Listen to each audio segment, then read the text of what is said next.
My name is Kevin Mallon. I'm the artistic director of the 13 Strings Chamber Orchestra in Ottawa. We're going to play a performance of Ancient Airs and Dances by Ottorino Respighi, 1887 to 1936. And we're going to combine this with another sensation, that of drinking wine. So I'd like to introduce our good friend, Véronique Rivest. Hello, Véronique. Hi there, Kevin. Hello, everyone. Yes, my name is Véronique Rivest. I am a sommelier and owner of Soif restaurant and wine bar in Gatineau.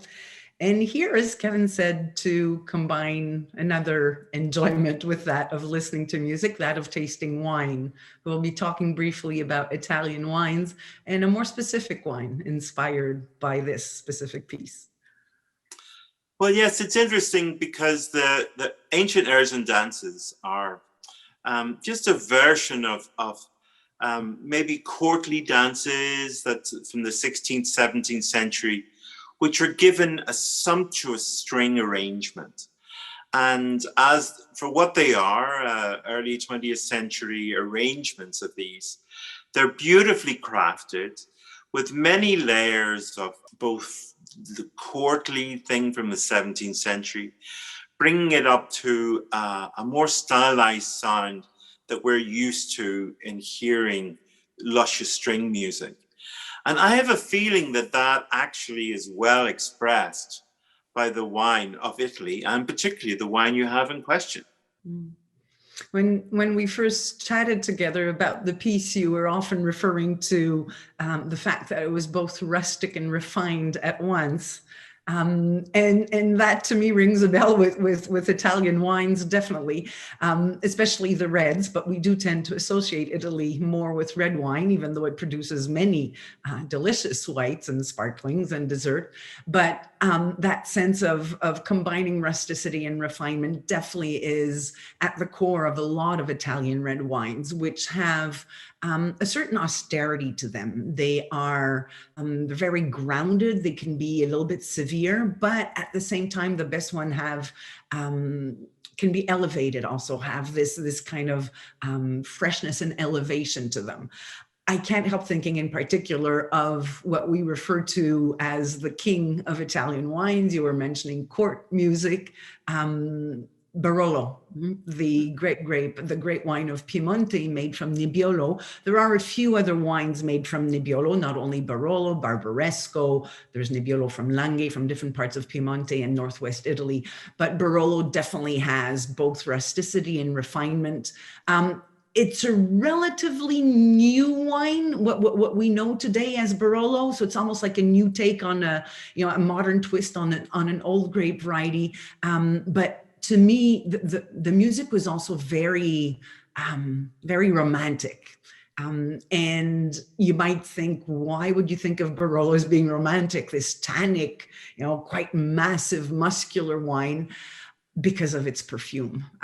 Barolo and Nebbiolo wines have one of the most haunting perfumes there is in the world of wine. When you put your nose in a glass of great Nebbiolo, there's just layers and layers of beautiful, complex aromatics, both fruit and flowers, a lot of dried flowers, a lot of earthy flavors, but just extremely complex and perfumed and haunting. Again, there's just that, to me, it's that romantic character of Nebbiolo when it just draws you in with its wonderful perfumes. So really, to me, that a beautiful combination of rusticity and refinement, of power, of elegance, personified by great Nebbiolo in the wines of Barolo. To me, I think it should be a really interesting experience to taste the wine while listening to the music. I love what you said about it being a modern take on an older grape, because here we are, this music is a more modern take of an older music from the 16th, 17th century. So that combination. But I have to say, the way you described it, Véronique, makes me, my mouth want to have a taste of that wine. So it would be great for our listeners to maybe try to get this wine in hand and combine the senses. So here we are, a performance of Ancient Airs and Dances by Ottorino Respighi, the second suite for strings. So enjoy.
That was fabulous. Fabulous, guys. Second volume. Amazing that time. That's really was great. That's a lot of work. Thank you very much. Thanks for your concentration. Great, great, great. Good job, everybody. Good job. Congratulations.